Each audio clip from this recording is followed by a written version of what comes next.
Media ang sasagot. Itanong mo kay Soriano. Aming ipinag-aanyayang ito, mga kababayan, kung inyo po sanang mapagtitiyagaan, ibig namin sa pamamagitan nito ay makapaglingkod sa inyo sa pamamagitan ng kami po ang gagawa ng pagsusuri, makikinig lang po kayo. At yung aming sinuri, pwede niyong questionin. Pwede nyo ring tutulan. Yung aming nasuri na siya naming ihahain sa inyo, kumbaga sa pagkain, yun po kung kayo ang magsusuri, paniwala ko hindi nyo ho magagawang mabuti dahil meron ho sa inyo mga working women, mga nagtatrabaho. Meron namang mga ama ng tahanang nagtatrabaho rin. Sa paningin ko, sa takbo ng buhay ng mga tao ngayon, halos wala na pong panahon ng tao sa pagsasaliksik na ukol sa Panginoon.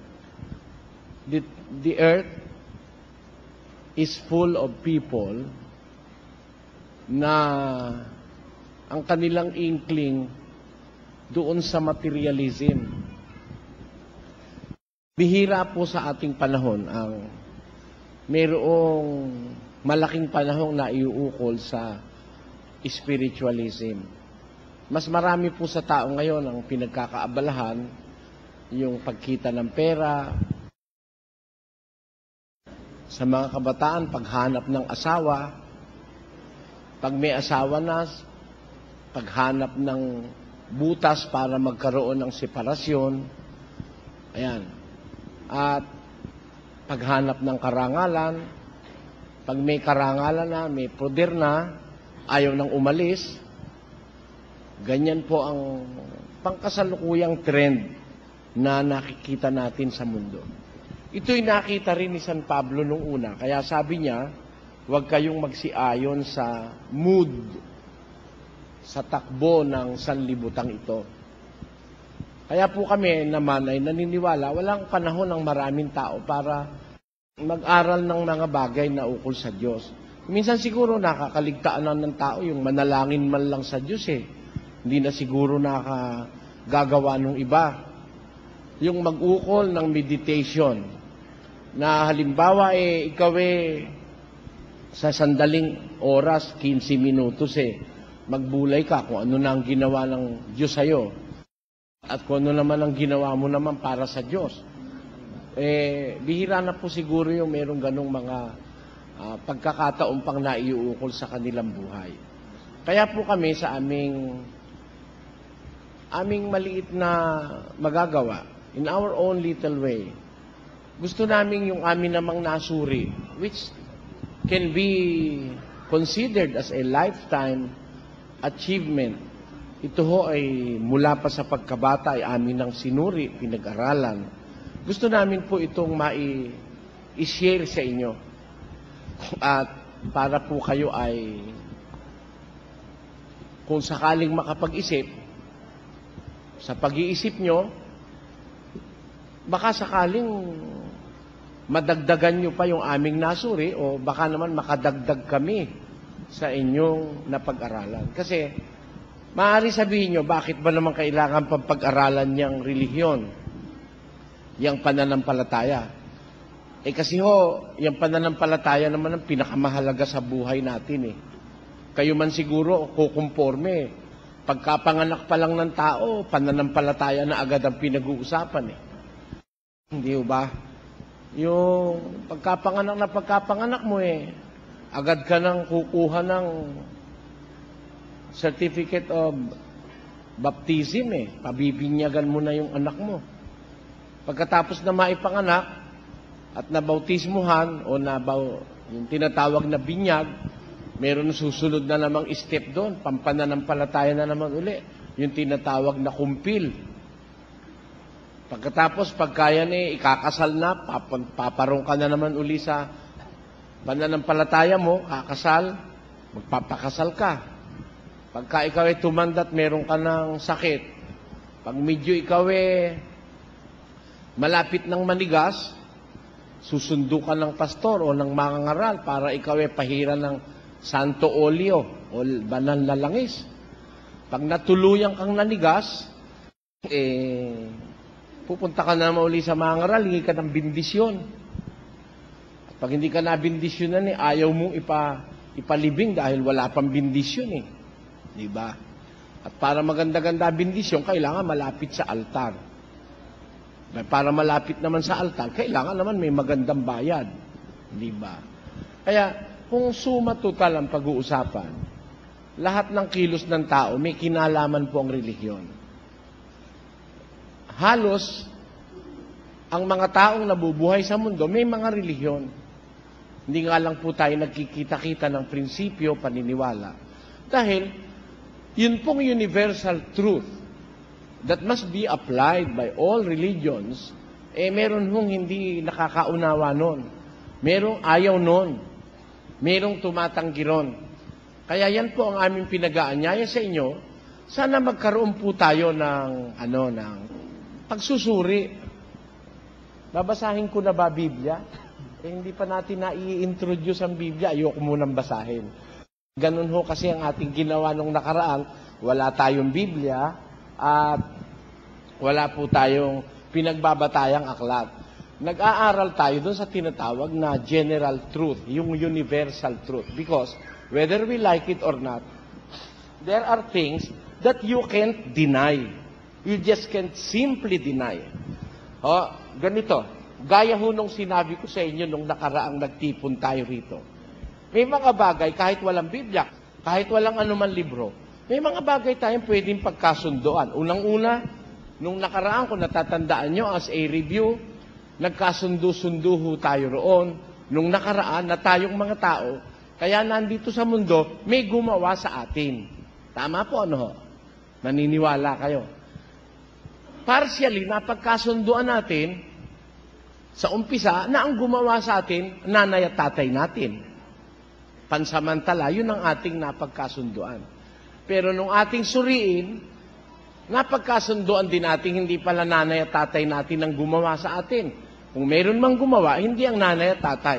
Dahil may tatay at nanay, hindi makagawa. Diba? Napagkasunduan po natin yun nung nakaraan. At kung ang tatay at nanay natin ang gumawa sa atin, bakit hindi nasunod yung gusto nila? Buntis pa lang hinimas-himas na, sana boy. Sana boy. Kalabas-labas pala boy, girl. Di ba? Tawag doon ngayon, bading. Di ba? Ba't hindi nasunod yung gusto ng tatay at nanay? Sabi naman ng nanay, sana girl. Sana girl. Puro sana. Nung lumabas, nung lumaki-laki ng konti, T-bird pala. Ang tawag nila ron, T-bird, tomboy, ang ibig sabihin. Hindi ang nasusunod yung gusto ng tao. Because there is one being na mas mataas sa tao and more knowledgeable na gumawa sa atin. Napagkasunduan natin, may gumawa. Ano itatawag natin sa kanya? Let us personify Him. Hindi ho natin malaan kung sino yun Dahil wala tayong Biblia. Kaya kailangan magkasundo-sundo ho tayo. Sa pamamagitan ng general truth na nakikita natin dito sa mundo. Unang-una sa lahat ngayong gabi, uumpisahan ko po sa inyo, di ba, iniwan ko po sa inyo, merong nagsasabing nakita nila o nakausap yung gumawa sa atin. Hindi ba? Yun merong mga saksi na nagsasabi, nakausap daw nila. Nakita nila. Ayun. Kaya, hahanapin natin ang testimonya ng mga saksi. Alam niyo, hindi naman masamang maniwala sa saksi. Gaya nung halimbawang binigay ko sa inyo noon, na hindi mo naman nakita na ikaw ipinanganak ng nanay mo. Ba't ka naniniwalang anak ka ng nanay mo? Siyempre, may nakasaksi nung ipanganak ka. Lalo na, mahirap paniwala ang anak ka ng tatay mo. Bakit? Wala naman nakasaksi sa tatay mo at sa nanay mo. Yun eh, gawang hindi na sinasaksihan yun. Itinatago nga yun eh. Oh. Sigurado kang anak ka ng nanay mo dahil nakita kang lumabas sa nanay mo sa tiyan. Pero sigurado ka bang yun ang tatay mo? Hindi. Mahirap masigurado yun eh. Until merong mailabas na ebidensya o mga saksi. Kaya ka nagtitiwalang anak ka nga nung tatay mo. Ngayon, tayo nilikha, hindi naman tayo nagsulputan para singaw eh. At alam nyo, singaw man may dahilan pa rin. There is reason. Oh, bakit ang tao'y may singaw? Alin yun? Sabi ng doktor, ang singaw nanggagaling sa kakulangan sa vitamin C and vitamin B complex. Pag nagkulang ka sa dalawang vitamins na yan, magkakaroon ka ng mga mouth ulcers or tinatawag nating mga singaw. Maaari yan produkto rin ng overfatigue, hindi ka nakakatulog, marami kang problema, pwede ka rin magkasingaw. Sabi ng mga matatanda, pagka ikaw naligo, hindi ka nagmumog, magkakasingaw ka. Hindi ho totoo yun. Napatunayan ng siyensya na kahit hindi ka magmumog, hindi ka magkakasingaw kahit maligo ka. Basta mayroon kang bastanting supply ng vitamin C at vitamin B complex. Ibig ko lang pong sabihin, singaw man may pinanggagalingan eh. Eh tayo pa kaya, tayo ba singaw? Hindi rin eh. O ngayon, ba't nandito tayo sa lupa? Ba't tayo naging tao? May gumawa sa atin. Kung sino yung gumawa, yon ang problema natin. Ano ang tawag natin sa kanya? Sino siya? Saan tayo kukuha ng mga patutuo kung sino siya?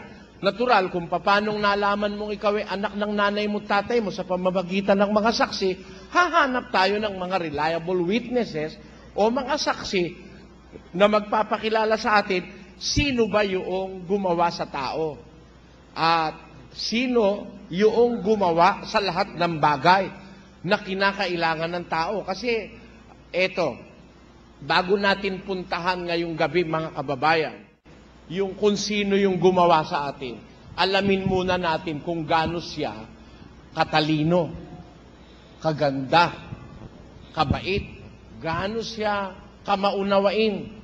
Eto, hindi ho ba tayo tao? Naniniwala naman kasi kayong tao tayo eh. Wala naman tayong pag-uusapan doon na tao tayo, di ba? Si Charles Darwin lang naman ang naniniwalang galing siya sa unggoy eh. Hindi ho ba? Na tayo raw galing sa mga unggoy. Sabi ko, sa lahat ng panggagalingan, ayokong manggaling sa unggoy. Bastos kasi yung mga unggoy kung kailan may nanonood, saka nagkakalkal eh, di ba? Manood kayo sa Manila Zoo. Tuwan-tuwa siya kung kailan may manonood eh. Kung tayo galing sa unggoy, makakama na tayo ng ugali ng unggoy. Sa bagay, may taong mukhang unggoy talaga. Pero, hindi ako naniniwala na ang tao galing sa unggoy. Ngayon, kung tayong mga tao'y narito sa mundo, may gumawa sa atin, paano natin malalaman na kung sino yung gumawa sa atin? Dapat maunawaan natin siya. Bago natin alamin kung sino siya, dadagdagan ko lang po ng kapiraso yung ating general agreement. Meron na tayong general agreement dito, wala lang makakapagpabulaan sa atin nun. Una nating napagkasunduan, may gumawa sa atin. Ngayon, kung may gumawa sa atin, alamin natin kung gaano siya kadakila. Ano siyang klaseng manggagawa? Ha? Ano siyang klaseng gumawa? Una, siyempre siya gumawa sa atin, siya rin gumawa ng kamay, ano ho? Payag kayo ron, ano? O, di, payag kayo siya gumawa ng kamay natin. Payag pala naman kayo eh. Payag din kayo yung ating kamay. Ganito itsura. Ito naman ang pangkaraniwang kamay, hindi naman no extraordinaryong kamay ito eh. Pareho lang din ang kamay niyo, yung kamay ko. Ngayon, yung kamay, mapapansin mo, may maliit, may malaki-laki, may malaking malaki. Merong hindi masyadong malaki, merong matabang maliit dito. Tawag dito, hinlalaki, hintuturo, palasinsingan, hinliliit, ito ano tawag? Hinggigitna. Ayan ang sabi ng matatanda. Sabi naman ng lolo ko, sabi ng lola ko, ito raw po ay laking mangmang. Dahil walang masyadong gawain ito eh. Ito meron, palasinsingan. Ito, hintuturo. Di ba? Ito, himpipisa. Dahil, ayan, maraming ginagawa eh. Ganyan na, yan ang obserbasyon. Makikita mo, yung gumawa sa atin, ba't niya ginanito? Ba't hindi pantay-pantayan mo? Isa sa mga pangunahing suliranin ng tao, akala niya ang Diyos o yung gumawa, hindi fair. Nang gawin, ba't ika tayo mga tao, hindi pantay-pantayan o? Sabi niya, bakit? Parang hindi tayo mahal ng Diyos. May ginawa siyang mahirap. May ginawa siyang mataas. May ginawa siyang pandak. Meron naman pagkapandak-pandak, unano lang talaga. Meron naman ikaw mataba. Pagkataba-taba, kahit yun din ang kainin, mataba pa rin. Kahit mag-reduce, mataba pa rin. Yun naman payat, kahit tambakan mo ng kanin at karne, payat pa rin. Para ikaw hindi tayo mahal ng Diyos, hindi tayo pantay-pantay ginawa. Sabi ko, kung nag-aral na nga ako ng mga reasons, kahit wala pang Biblia, bibigay ko sa inyo reasons ko.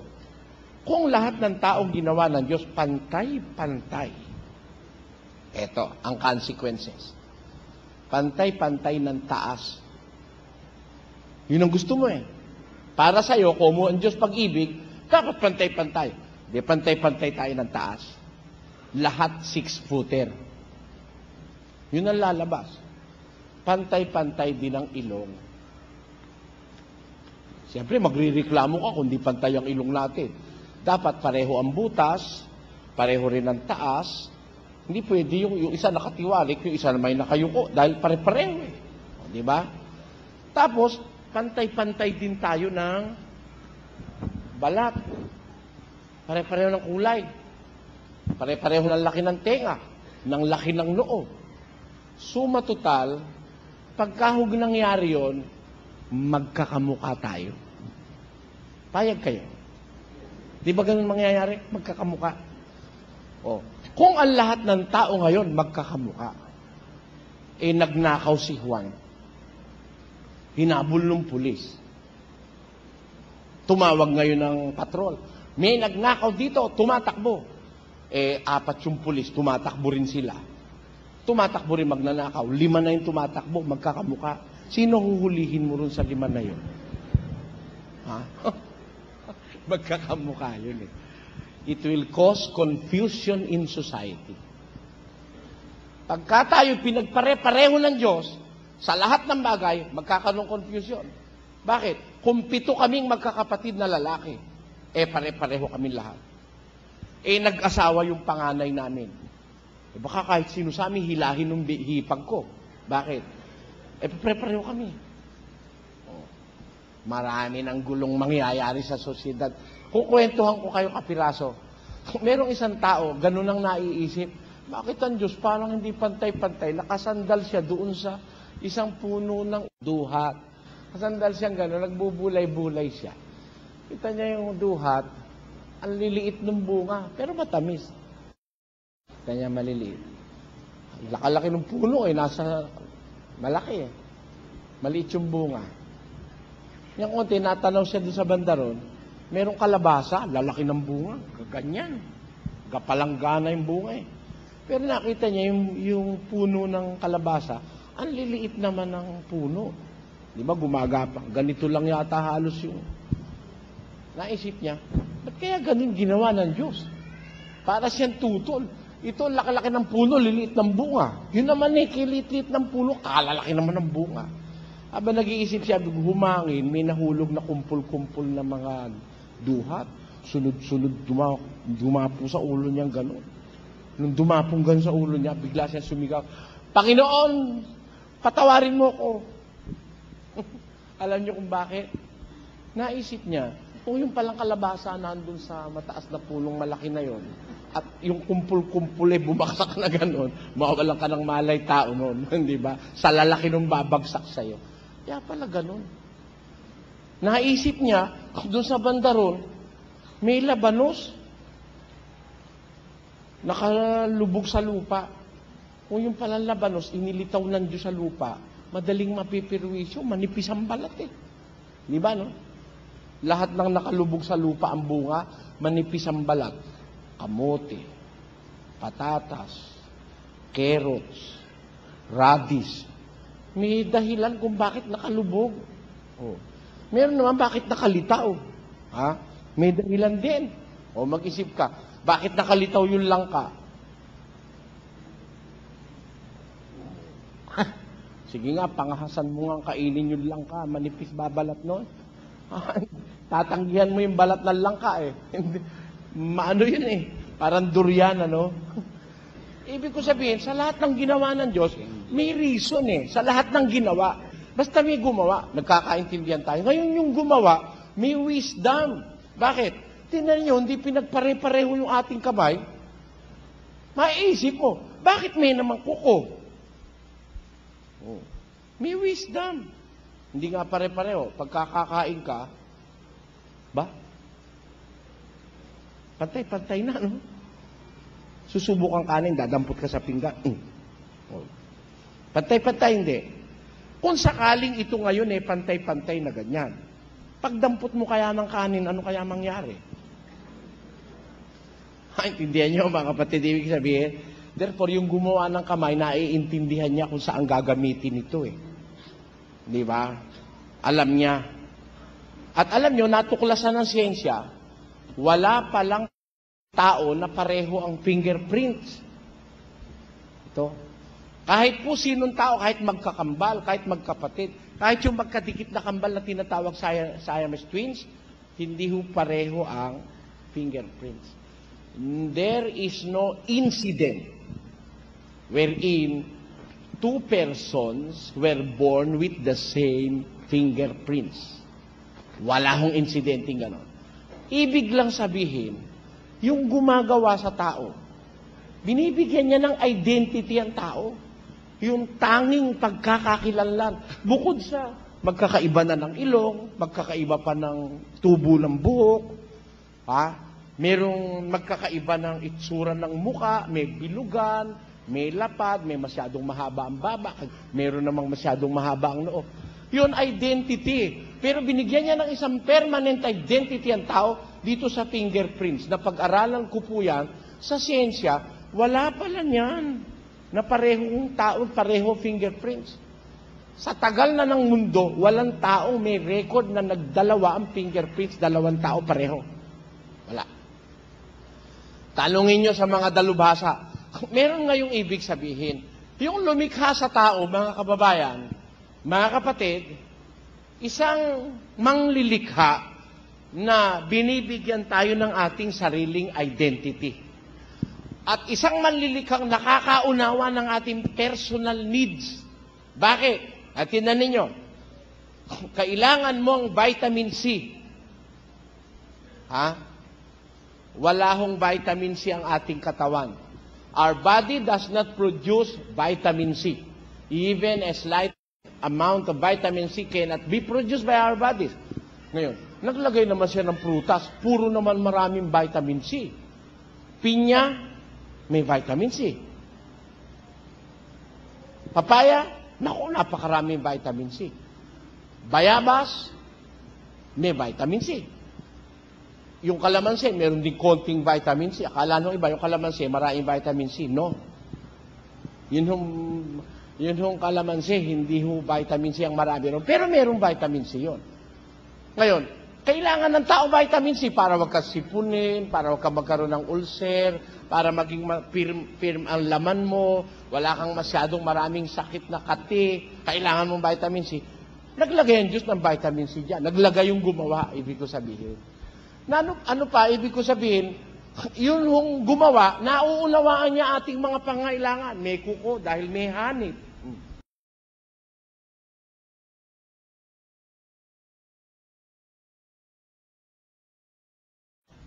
Ayan.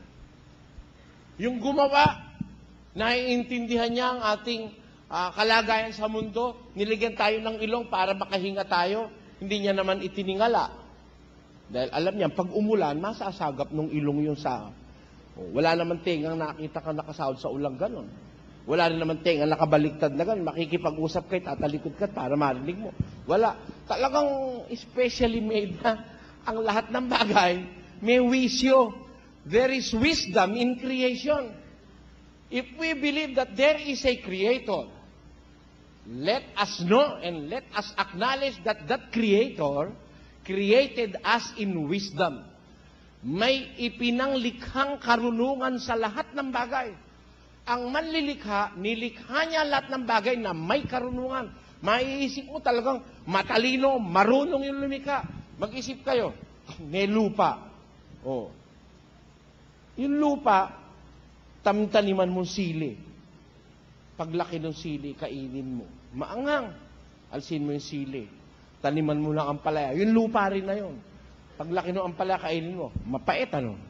Alsin mo yung ampalaya, taniman mo ng tubo. Paglaki ng tubo, kainin mo. Matamis. Di ba? Alisin mo yon, taniman mo ng kasoy. Doon di sa lupa na yon. Paglakit na munga yung kasoy, mapaklan naman. Oh. Alisin mo yon, taniman mo ng kalamansi. Paglaki, namunga, maasim naman. Saan ang galing? Asim, pakla, pait, etc. Doon sa lupa. Tikman mo yung lupa, hindi naman mapakla. Saan ang galing yun? Oh.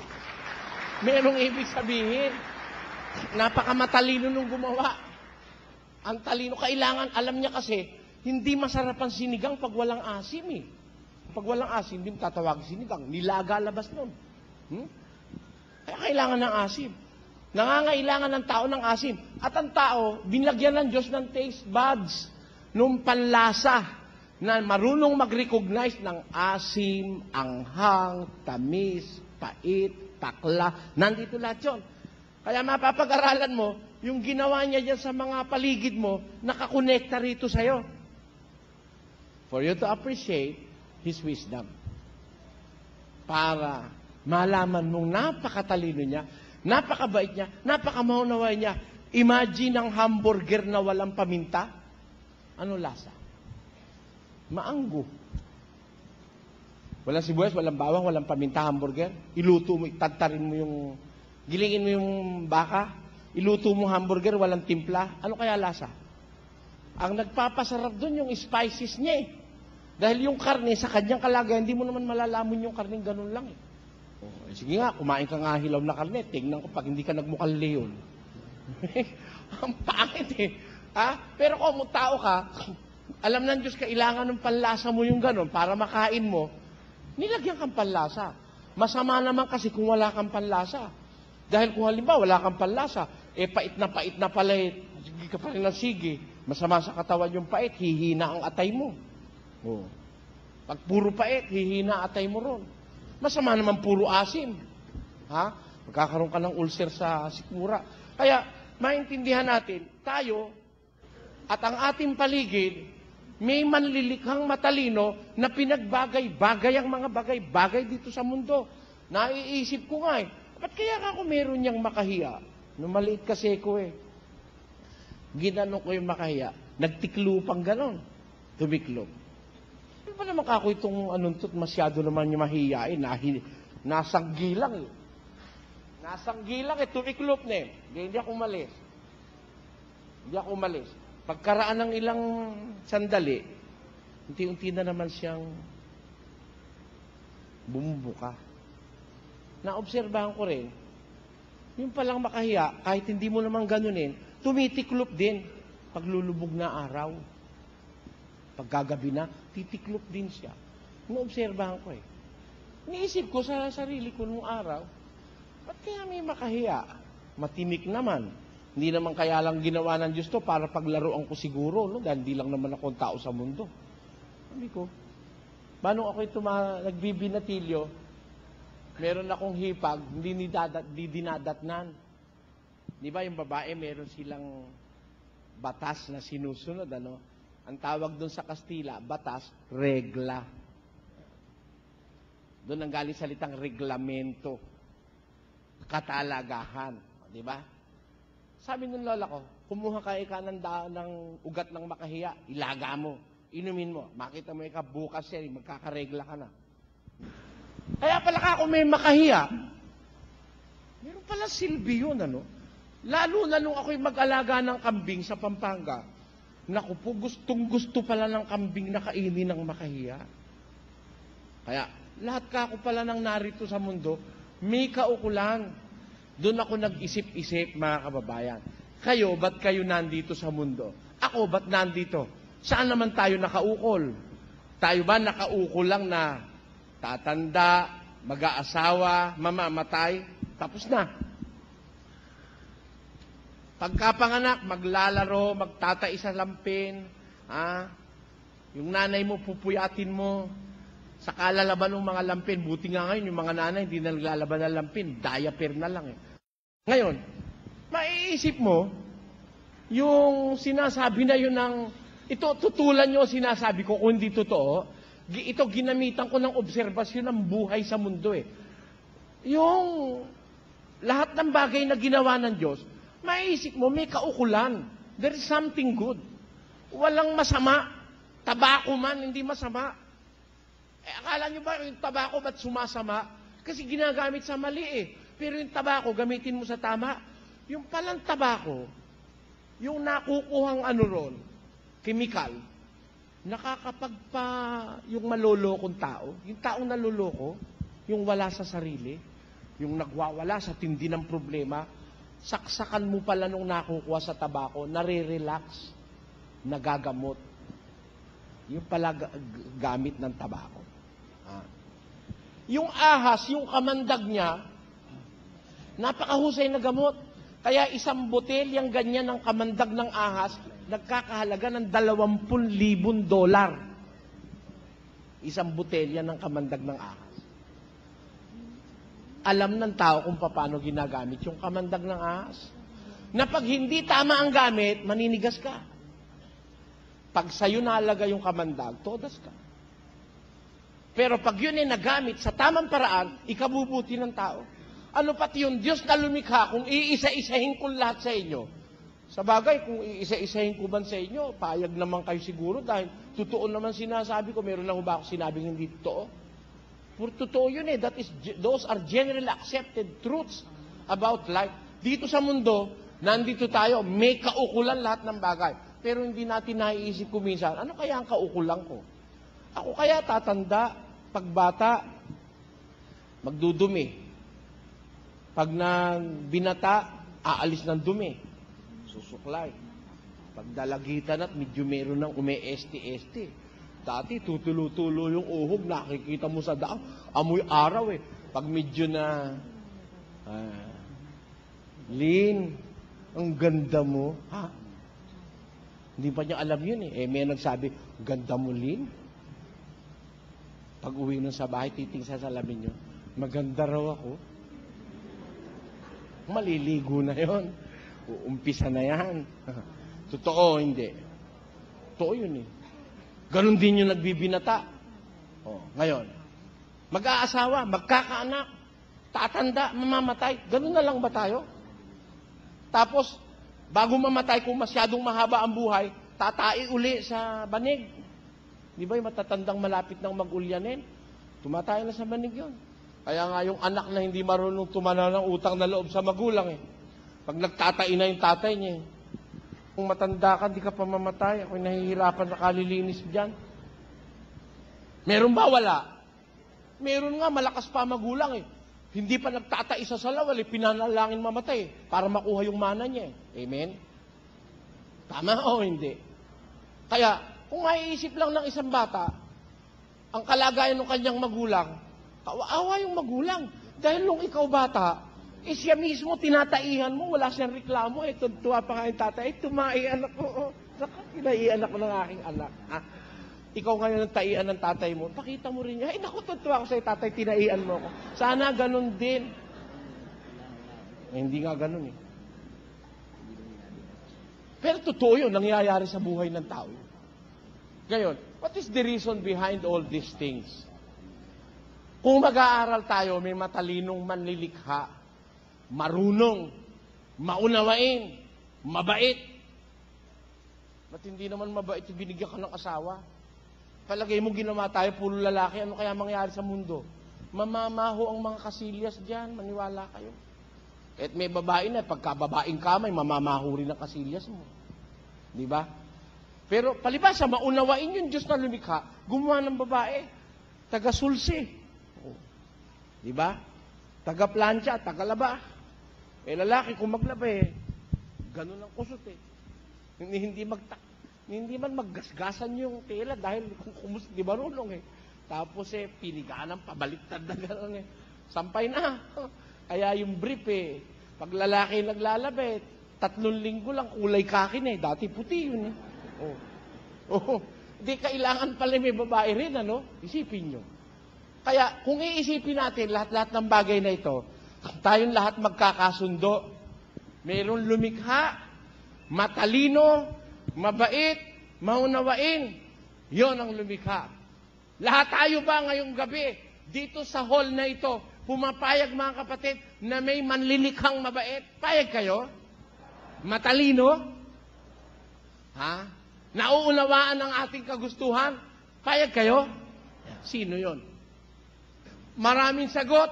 Sino ang paniniwalaan natin? Diyan tayo magkakaproblema, mga kababayan. Payag kayo? Lumutas na tayo ngayon ng problema. Humanap na tayo ng lead, ng saksi. May lumikha. Sino siya? Maraming nagsasabi, nakita nila siya narinig. Ngayon. Kanino tayo maniniwala? May nagsasabing si Jesus yun. May nagsasabing yun ang Diyos Ama. May nagsasabing yun daw si Jehovah. May nagsasabing yun daw si Yahweh El Shaddai. Sino kaya totoo? Umamin lang tayo sa sarili natin. Naniniwala ba kayo sa lahat na yon? Naniniwala kayong ang gumawa sa atin si Jehovah? O kaya si Yahweh El Shaddai? O si Jesus? Naniniwala kayo? O yung Ama? There must be somebody who made us, who created us. But, who is He? Pag ang paniniwalaan natin, mga pastor, sabi nung iba, ako Mr. Soriano, ang paniwala ko dyan, parang Christmas tree lang yan. Ang Christmas tree ka, malaking malaki sa ibaba. Pero habang tumataas yun, nagkikita-kita yun dun sa isang punto. Kaya lahat na relihiyon na yan, lahat yan sa Diyos yan. Kahit anong relihiyon, sa Diyos yan. Wala namang masama dyan Payag ba kayong walang masamang relihiyon? Payag ko kayo? Yung relihiyong itinayo ni Jim Jones sa Guyana, tinuruan ng kanyang mga miyembro na nakabasa sila sa Biblia, kung ikaw daw ay sumasampalataya, ikaw daw kahit uminom ng laso, hindi ka mamamatay. Uminom sila ng lason. Nakasulat yan sa Guinness Book of World Records. Mass suicide. 913 of them perished in a day because of cyanide. 913 tao pinatay sa pagtuturo niya kahit uminom ng lason ay hindi mamatay. Nanigas lahat sila, pati siya nanigas. Sa Diyos ba yung relihiyon na yan? Tama ba yun? Siguro, konsyensya niyo ang papananungin, hindi kayo papayag na yung tama. Pero mo namatay pati mga inosenteng bata. Pinainom ng cyanide. Ito pa isa. Natatandaan niyo nung araw dito sa may Top Avenue sa Inkimboy, yung lapi ang malaya. Alam niyo ba yon? Baka yung ibang tao hindi na alam yun ngayon. Matandaan ng samahan yon. Yung lapi ang malaya, itinatag ni Valentin de los Santos. Alam niyo kung sino si Valentin de los Santos? Isang matalinong tao si Valentin de los Santos. Bakit? Siya ang nakaimbento ng traffic light. Ayan, baka hindi alam ng kabataan ngayon. The inventor of the traffic light that is being used worldwide, yun hubang pula, yellow, at green, ang nakaimbento nun para ilagay sa kalye, si Valentin de los Santos. Siya rin ang nagtatag nung tinatawag na lapi ang malaya. Alam niyo ang paniwala ng mga yon? Sila raw pag sumasampalataya sa Diyos, hindi tatabla ng anumang sandata. Nako may daladalang mga itak ang damit nila, bandila pa Red, white, and blue. Bata ako noon, siguro mga 8 taon ako. Nilusob nila yung mga PC. Nung araw may PC pa, yung Philippine Constabulary, ngayon wala na nun eh. Nilusob nila yung PC nakaabang doon. Nung malapit na sila, may dala-dala na itak, lalaban sila sa mga PC. Nagpaputok yung mga PC ng masinggan. Patay, ang dami sa Inkimboy. Nung pumunta ako sa may gasolinan, dahil doon ho nagtitinda yung tiyahin ko, nakahilera ron, binata, matanda, nangakabarot, sayang, parang mga katipuner, nakahilera, patay. Sa palagay nyo kayong tatanungin ko, mabuti bang relihiyon yung itinuro ni Valentin de los Santos? Bagaman mabuting inventor si Valentin de los Santos, mabuti kaya yung relihiyon tinuro ni Valentin de los Santos?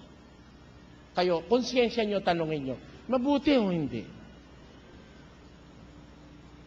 Pag sinabi nyong mabuti yung, pwede na ho siguro tayo maghiwa-hiwalay. Sabi ko, napakasamang relihiyon nun. Biro mo, turuan mo mga miyembro mo, hindi sila tatablan ng bala. Kaya kung mo hindi tatablan ng bala, lalaban yan kahit sa otoridad. Merong ganong relihiyon ngayon. Mabuti kayang relihiyon yun? Yang mga yan, na nagtuturo ng kanilang mga Diyos, sa Diyos kaya lahat yun? Ano ang sagot nyo? Sa Diyos kaya silang lahat? Kung sa Diyos lahat sila, ba't nag-aaway-aaway sila? Mabuti kaya yun? Yun sa Cubao, yung 2 born again, nagkatapat, nagkaasara, nagbubugan. Nasa dyari yun. Nagbugbugan. Pinag-aagawan nila yung magbibigay ng ikapu sa daan. Nagbugbugan sila, 2 grupo. Pati nga yung security guard, nabukulan eh. Kung hindi naawat, patay yung security guard doon sa act theater. Ano? Yun kaya mabuti. Sa Diyos kaya yung mga relihiyong ganon? Ngayon, ang tanong, kami, hindi naman kami gumagawa ng ganon. Sa Diyos kaya kami? Kami ko, hindi ganon. O dahil ba hindi ka ganon, sa Diyos ka na. Palagay ko, hindi mabuting sabihin natin, ako sa Diyos, kayo sa Diyos. Mas maganda, sabihin ng Diyos, tayo'y Kanya. Hindi ba ganon ang mas maganda, no? Hindi ba mas maganda yon, ano, mga kababayan? Kasi kung tayo tatanungin, lahat naman tayo sa Diyos eh. Sino sa inyong hindi sa Diyos? Sige, ngayong gabing ito, amin tayo. Umamin lang kayo. Maghulang tayong plastic. Sino rito sa inyong ayunan sa demonyo? Taas ang kamay. Ibig sabihin, kung walang tumataas ng kamay, pati sa balcony, tayong lahat sa Diyos. Sa paniwala natin. Pero matatanggap nyo bang sa Diyos tayong lahat? Kaya nyo bang konsyensyahin tanggapin sa Diyos tayong lahat? Na tayo lahat mababait? Kayo ba hindi kumakaliwa sa asawa? Sino sa inyo kumaliwa na sa asawa? Huwag nyo na ho taas ang kamay nyo at baka andyan ang asawa nyo. Sino sa inyo ang dumabog na sa magulang mo? Ha? Sino sa inyo ang nagkaroon na ng masamang isipin sa kapwa na ikaw sana'y masagasaan ng tren? Ha? Sino sa inyo nagnakaw na? Sino sa inyong babae ang kumaliwanan nung wala yung mister nyo? Sigurado ko meron nun eh. Payag ho kayong meron nun? Meron. Kaya nga nababalita sa Saudi. Pagbalik dito nung nag-abroad eh, napakasakit, Kuya Eddie. Bakit? Biro mo, nang iwan ko ika, dadalawa sila. Ngayon, 3 na nung bumalik ako. Bota mo. Ano ibig sabihin nun? May mga taksil na asawa sa asawa. Sa kabila ng katotohanang nagpapakahirap yung asawa niya sa abroad, natitiis niyang lagyan ng taing kalabaw sa ulong asawa niya. Kaya pagdating mo sa Pilipinas naka-necklace pa dahil maraming pera galing sa Saudi o kaya sa Japan Nakasingsing pa si lalaki. Akala mo kung sino lalaki. Yung pala, pag-uwi niya doon sa kanilang baryo pinagtatawanan siya dahil yung misis niya buntis ng kagampan. Wala naman siya 2 taon. Paano nabuntis ng kagampan yun? Para kang naglalakad na meron kang damong Maria sa ulo, na may corona kang tinik. Di ba? Ganun yun. Totoong nangyayari o hindi? Yan ang sinasabi ko sa inyo, puro totoo yan Ngayon, tayo ba ngayon lahat dito sa Diyos? Ako po naniniwala, mayroon sa ating sa Diyos. Pero hindi tayong lahat ay sa Diyos dahil meron tayong ginagawang labag sa Diyos. O ngayon, kung may Diyos, tawagin na muna natin pansamantalang Diyos. Ang tanong natin, sino siya at sino ang magpapakilala sa atin? Sino ang tatanggapin nating magturo sa atin ng Diyos? Meron bang pwedeng magturo sa atin ng Diyos? Yung gumawa ng lahat ng bagay, tayo naman lahat ngayon, hindi pa tayo tao eh. Meron na yung mga yan. Sino ngayon ang tatanggapin nating magturo sa atin? Parang itong building na to. Nung gawin pala ito, 1953. Ibig sabihin, 6 na taon pa lang ako. May building pa rin.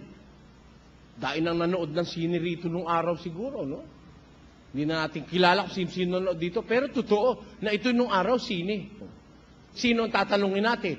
Ang alam kong tatanungin ko rito, si Mang Kaloy. Siya katiwala rito. Alam niya kung anong pasikot-sikot dito. Nagtataka na nga ako, dahil palang kwarto nito. Kung naupa-upahan kong ito. Punta ko rito, may kwarto. Punta rin, may kwarto. Ang dami. Akala kong inupahan ko, ito lang at saka yung harap doon, saka doon.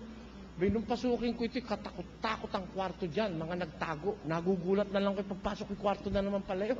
Baka kaya ako pagpasok kong gano'n, may multo ron. Ano? Totoo pala, no? Ganon. Sino ang tatanungin mo? Siyempre, may master dito. Ganon din ang pag-uusap pagdating sa pananampalataya. Huwag nating gawing masama ang Katoliko, ang Protestante, huwag ang Sabadista, huwag din ang Mormons, huwag din. Lahat sila'y pakikinggan natin in our search for the reason why we are here on earth. Because there is a Creator. Undoubtedly, mayroong lumikha. Sino siya? Kanino natin siya ipagtatanong? Ayan. Gusto niyong malaman kung sino?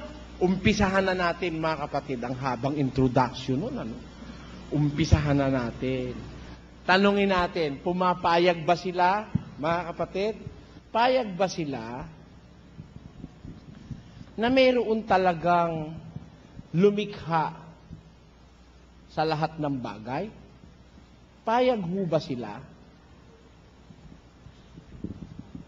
Dala-dala ko po rito ang 6 sa major religions dito sa ating bansa. Hindi lang 6. Eto po. Nandito, the world great religions. Pag sinabing great, mga dakilang religion, mga dakilang samahan, major religions in the Philippines. Yan, andito yan. The religion of truth. Andito yan. The Book of Mormons. Yan. Ang Biblia. Yan. Suppose, nasa neutral tayo. Ang saksi ni Jehovah. Nasa neutral tayo. Pagsama-samahin natin sila lahat. Which of this book are you going to pick?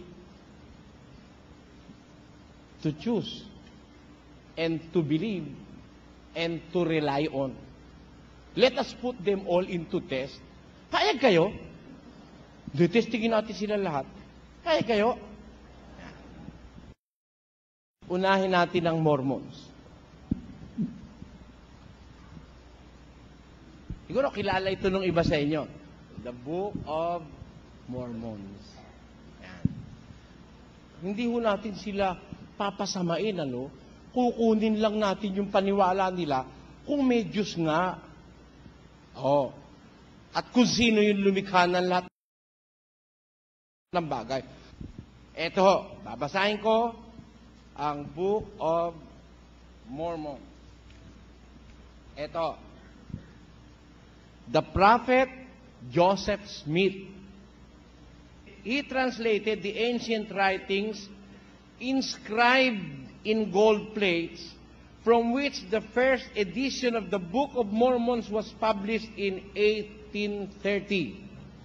Si Joseph Smith daw ang nag-translate ng mga inscription sa golden plate, mga platong ginto, mga pira-pirasong ginto, may mga nakasulat daw tungkol sa Diyos.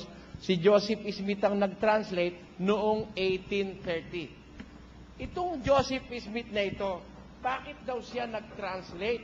Ito babasahin natin. The Book of Mormon, an account written by the hand of Mormon upon plates, taken from the plates of Nephi. Wherefore, it is an abridgment of the record of the people of Nephi, and also of the Lamanites, written to the Lamanites, who are a remnant of the house of Israel, and also to Jew and Gentiles, written by way of commandment, and also by the spirit of the prophecy and of revelation, written and sealed up, and hid up unto the Lord, that they might not be destroyed, to come forth by the gift and the power of God unto the interpretation thereof, sealed by the hand of Moroni, and hid up unto the Lord, to come forth in due time by way of the Gentile, the interpretation thereof by the gift of God, God the Almighty, the Creator of all things. Sino raw po ang gumawa ng lahat ng bagay? Siguro, hindi ko naman dapat na paliwanag pa eh. Meron silang sinasabi rito, God. Diyos sa Tagalog. Sa Inchik, Te. O, sa Latin, Dio. Sa English, God. Sa Tagalog, Diyos. Ayan. Ang tawag nila rito dahil sila English, God. Ayan. Doon daw nanggaling ang Book of Mormons. Galing daw po ito sa Diyos. Kung tayo nagsusuri, huwag natin silang iinsultuhin. O di, itabi natin to. Galing pala naman sa Diyos tong Book of Mormons, pahalagahan natin. Ilan na ngayon ang ating pag-aaralan? Ngayon, kung lahat ng itong librong ito'y dadaling ko rito, hindi ko kakasya sa jeep eh. Kaya, kinuha ko na lang itong World's Greatest Religion. Hinduism, Buddhism, Taoism, Confucianism, Zoroastrianism, Jainism. Magkakaroon na kayo ng ideya kung sino-sino yan.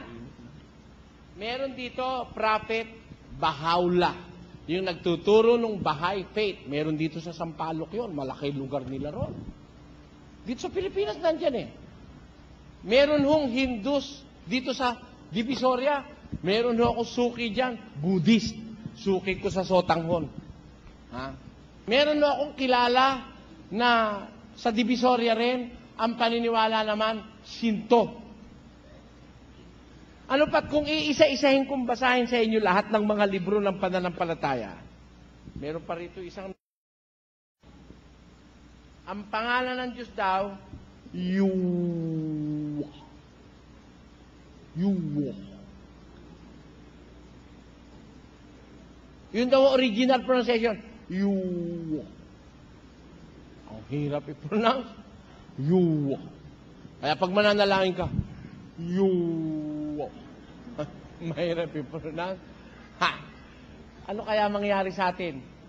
Palagay ko, malaki-laking assignment ito, mga kababayan. Pero, hindi tayo mahihirapan. Bakit? Bago ko dalhin dito sa inyo ito, sinuri ko na lahat ito eh. Bago po tayo nakita-kita ngayong gabi, alam ko na itong laman itong lahat ng ito eh. Gusto nyo akong subukan? Pwede yun. Mamaya, pag open forum. Ha? Pero, ako po ang aakto na, kumbaga nagsuri, na magbibigay sa inyo niya impormasyon. Kumbaga ang tawag nila doon yung reporter, ano? May daladalang impormasyon. Isang bagay ang mapapatunayan natin. Lahat sila payag. Diyos, na? Diyos, oh, Diyos, Diyos, Diyos, Diyos, Diyos. Agreed? Meron ho bang Diyos? Meron ho lumikha? Kung ang tawag nila lahat Diyos, sumunod na muna tayo sa dami. Daanin natin sa dami. tawag nila Diyos, maki-Diyos na rin tayo. Tawagin na rin ho muna natin siya na Diyos. Payag ho kayong tawagin natin siya Diyos. Sino ho ang ayaw pumayag na hindi siya Diyos? Therefore, agreed. May lumikha. Ngayong gabi, agreed uli ang lumikha Diyos. Pansamantala, tawagin natin siya sa pangalang Diyos. Ngayon, yun Diyos na yon. Sino yon? Puntahan natin Mormons.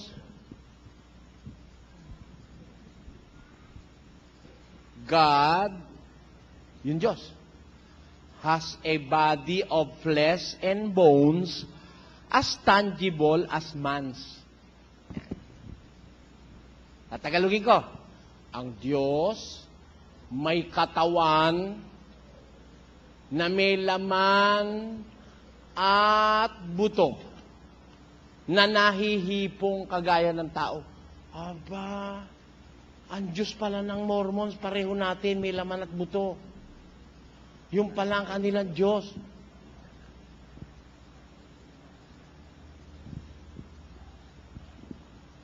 Tignan ho natin ang Diyos ng Biblia. Payag kayo sa Biblia naman?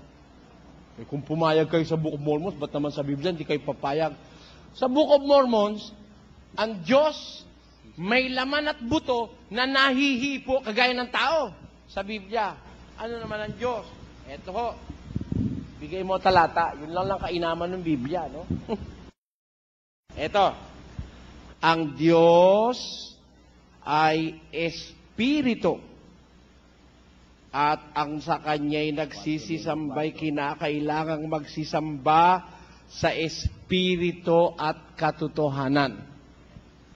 Ano ho ang Diyos? Espiritu. Sabi ng Biblia. Ngayon, pagka ho sinabing Espiritu, ayon sa Biblia, ano ho ang kahulugan ng Espiritu? Basa. Sapagkat ang isang espirito'y walang laman at mga buto. Ano ang sabi? Ang Diyos ay Espiritu. Sabi ng Biblia, yung Espiritu, walang laman at buto. Teka, malaking away ito. Sabi nito, ang Diyos may laman at buto.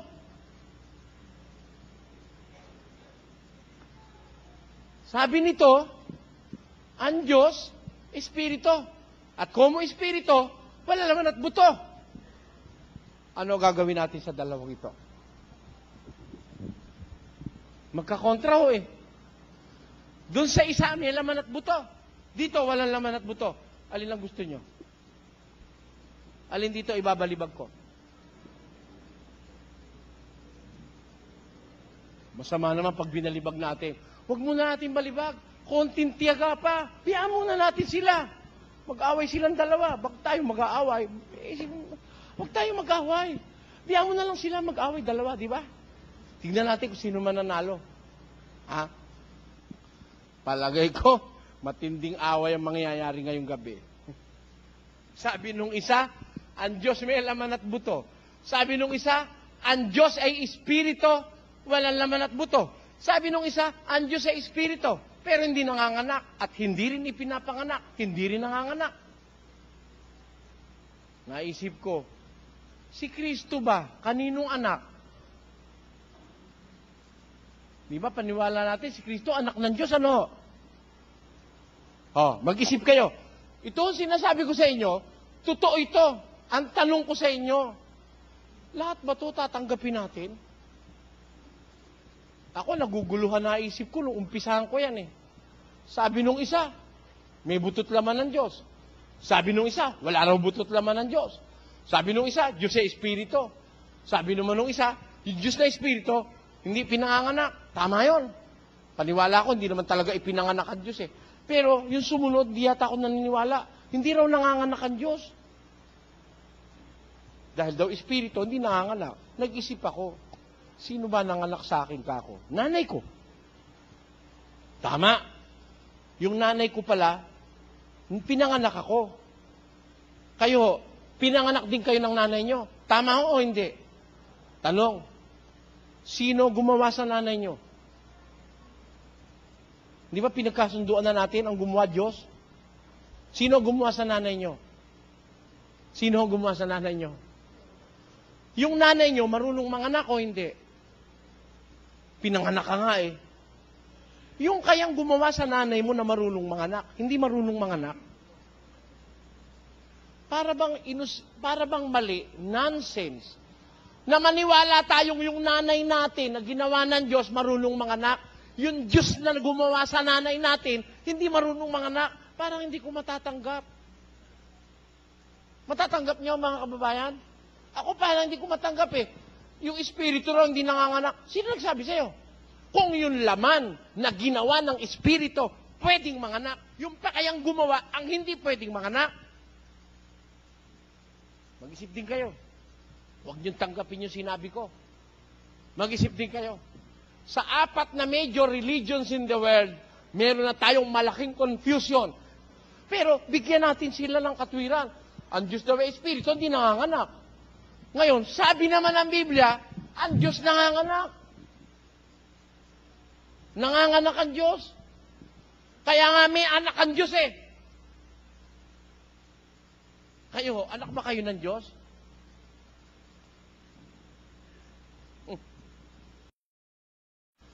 Yan. Yan ngayon ang malalaking problema. Diyos pa lang ang pinag-uusapan natin. Away ng katakot-takot ito. Anong pipiliin nyo? Mormon, Biblia, Kristyanismo, Budismo, Satanismo, lahat ng ismo, Espiritismo, mga ismo-ismo, mga ism-ism, Confucianism, Buddhism, Jainism, Zoroastrianism, ang dami. Sabi naman nung isa, ang Diyos daw, tubig. Maniwala ka. Kaya pag nasuka ka, may tubig, naisuka mo ang Diyos.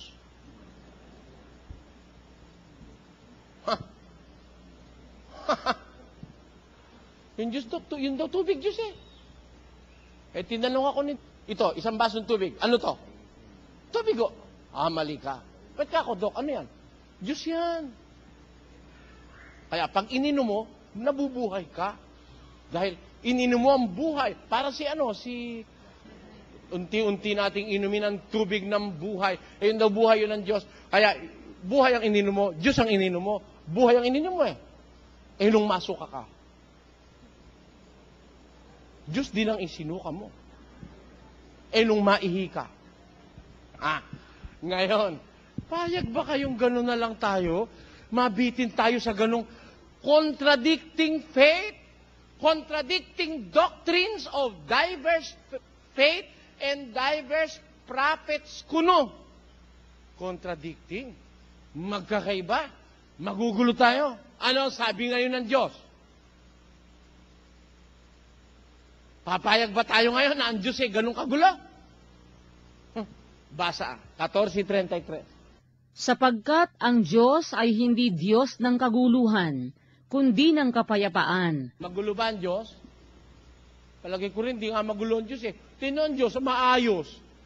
Magbasid ka sa lahat ng bagay sa mundo. Maayos ang Diyos eh.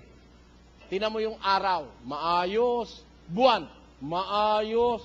Bituin, maayos. Hindi pwedeng yung araw sisikat sa silangan bukas. Pag sinumpong yung araw at nagalit, bukas sa kanluran sisikat, abang ka lang abang, ito pala lumalupitaw. Hindi pwede yun. Maayos ang araw. Maayos ang Diyos. Maayos ang halaman. Maayos ang kanilang mga panahon. Maayos pati lahat ng kanilang pamumulaklak, pamumungay, maayos. O ngayon, ito bang isipin nag-aaralan natin? Maayos ba to? Magulo. Sabi nung isa, yung Diyos daw hindi nanganganak. Sabi nung isa, yung Diyos daw may anak at ang anak ngay si Jesus. Sabi naman nung isa, yung Diyos daw may butot laman. Sabi nung isa, wala. Di ba magulo yan? Para mawala ang gulo, ano gagawin natin? Alam ko na. Ewan ko kung papayag kayo, alam ko na ang gagawin natin. Bawat isa rito, basahin natin. Payag kayo? Payag kayo? para tayo maligtas. Bakit to? Ang usapan sa relihiyon, yung kaligtasan ng ating kaluluwa. Sa ayaw mo't sa gusto, may dadating na wakas, mamamatay ka. Pagkatapos maghuhukom, sabi nga ng pasyon, at sa balye ni Hosapat ay hihipan ang pakakak, ang anghelang magtatawag, at ipupukaw sa lahat, ito ang ipangungusap. Bangon kayo mga patay, magsidulog kayong tunay sa mataas na hukuman. At mo, may paghuhukom eh. Sa ayaw mo't sa gusto, maghuhukom eh. O ngayon, ang tanong ko sa inyo, mga kababayan, ano ang gagawin natin? Are we going to ignore these facts? Babaliwala inalim ba natin itong napagbabasa natin ito? Hindi na natin ito susuriin. Isa-isahin natin. Babasahin ko ang Book of Mormon para sa inyo. Alam kong wala kayong panahon eh. Babasahin ko ang Biblia para sa inyo. Babasahin ko ito para sa inyo. Lahat ng mga aklat tungkol sa reliyon, babasahin ko. At awa ng Diyos, nabasa ko na ho. Papakita ko na lang sa inyo kung ano yung nabasa ko. Iisa-isahin natin. Ngayon, ganito. Kung conforme kayo, pag binasa natin ito, pag nakakita tayo ng nagsisinungaling siya, anong gagawin natin? Balibag na natin. Kaya lang, wag. Pag binalibag natin, wala na tayong ebidensya sinungaling siya. Biyaan natin siya dyan. Tama o hindi? Ayan. Pag nakakita tayo rito ng kasinungalingan, tigilan na natin. Payag ho kayo ron. Babasahin natin to. Pag nakakita tayo ng kasinungalingan, payag kayo? Tatabi na rin natin siya? Puwira na natin. Ito, babasahin natin. Pag nakakita tayo ng kasinungalingan, ano gagawin natin? Kung yung pampaparikit, tatabi natin. Yan. Ngayon, ito babasahin natin. Pag nakakita tayo ng kasinungalingan, ano gagawin natin? Tatabi rin natin. Maghahanap tayo nung walang kasinungalingan. Paano natin malalaman kung totoo kung kasinungalingan? Pag hindi mo maia-apply, kasinungalingan. Di ba? Ito ang katotohanan, papakita ko sa inyo. Katotohanan ba na kayo'y humihinga? Katotohanan ho? Damahin mo. Oo nga. Hindi mo naman maramdama, hindi mo naman makita kung ano yung hininga, kung ano kulay, ano. Pero naniniwala ka. Sabi ng iba, ay ako hindi ako naniniwala pag hindi ko nakita. To see is to believe. Tanong ko sa'yo, nakita mo na ba yung isip mo? Nakita mo na? Eh hindi pa. Wala ka palang isip eh. Payag kayo? Kaya, para malaman natin kung alin ang totoo, kung alin ang kasinungalingan, hahanap tayo ng pruweba. Kung kasinungalingan nga, kung katotohanan. Halimbawa, sabi ng Book of Mormons, may ginto raw sa ilalim ng main theater. Hukay natin. Pag nakita natin walang ginto, biro mo 20 piye na hinuhukay, bumili ka pa ng makina, pang-alis ng tubig, katakot-takot na hukay. E nung nakaka-100 piye na, sabi ko doon sa mga nagpupunta sa akin, brother, pwede ba huli kaming humingi ng isang kabambigas? Bakit? Naku, talaga ikang may ginturo na kaya lang wala na kaming makain. Eh di, parang awa, binigyan ko siyang kabambigas. Humingi ng 2,000 piso, pambili raw sardinas. Nung sumunod, gano'n na baka ako kalalim ang nahuhukay nyo? Meron daw nakasenyas doon, rarim pa, hukay. Nakakita naman senyas, rarim pa. Hukay na naman. Gano'n na ako nakalalim na hukay nyo? Mahigit na ika 100 piye. Sino ka akong hapon ang magbabaon ng ginto 100 piye? Di inabutan sila ng Amerikano, pati sila nalibing doon. Noon daw aalis na ang hapon, dadating Amerikano, nagmamadali, nilibing ang ginto. Ba't naman nililibing na 100 piye? At saka saan sila kukuha nung pang-alis ng tubig doon? Eh, kaya lalim-lalim na ang sibol eh. Tigilan mo na kakuyat, walang ginto sa ilalim niyan. Hindi totoo yan. Aba, yung pala naman ang ginto ay nasa kainta lang. Meron dong kita. Ano pangalan mo? Sinama nung isang kapatid sa akin. Ano ka ako pangalan mo? Hindi humarunong ng Tagalog yan. Ganun ba? Asan ang ginto mo? Andun daw. Saan daw ako yun? Sa bahay. Pwede ba ako magdala ka sample? Hintay kami, 2 oras. Pagdating may sample, ginto. Sabi ko, pwede ba sandali lang, hintay mo ko rito? Biro mo, 100,000 lang daw yung isang bara ng ginto, 3 kilo. 4 na milyon yun. 100,000 lang, laki ng tubo ko ako sa loob-loob ko. Takbo ko sa ahensya. Ma'am, pakisuri nyo akong ginto ito. Suri, may ginto. Kinabahan ako, totoo pala. May ginto. Pero, hindi ko ginto lahat yan. Ilan yung porsyento niya ng ginto? Siguro ka, 5%. Yung iba ka ko, baka lang ika yun. Kinuwenta. Kung 100,000 ka ako, 3 kilos, ganun. Ang halaga ika nung isang bara niyan, kung makukuha mo yung ginto, kagaya ng portion ng ratio nito, ang ginto ikaron ay, siguro magkakahalaga ng mga 35,000. 100,000 ako sa binibenta. Balik kami. Asa na ako yung ita? Wala na, umalis na. Naku, nahalata pa lang ipasusuri ko yung ginto. Lumayas na. Yung isa hindi nagsuri, binili 8 bara, 800,000. Ayun, naloko. Kaya kailangan magsuri. Pag hindi ka magsusuri, matatanso ka. Biro mo, ita, marunong naman loko. Sino pa ang hindi marunong manloko ngayon kung yung itang galing sa pinatuboy ng loloko na? Paano ka pa magsusuri ngayon?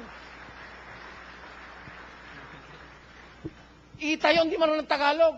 Nung minsan, nag-uusap kami, hindi marunong Tagalog O sige ka ko, aalis na kami ha. Hindi marunong.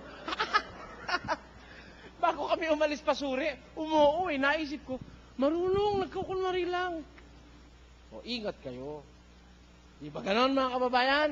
Huwag tayong magtiwala kahit kanino. Aalamin natin sila. Kung sino rito manluloko, madidiscovery natin yan. Kailan? Kung babalik kayo sa susunod. Uumpisahan natin yan.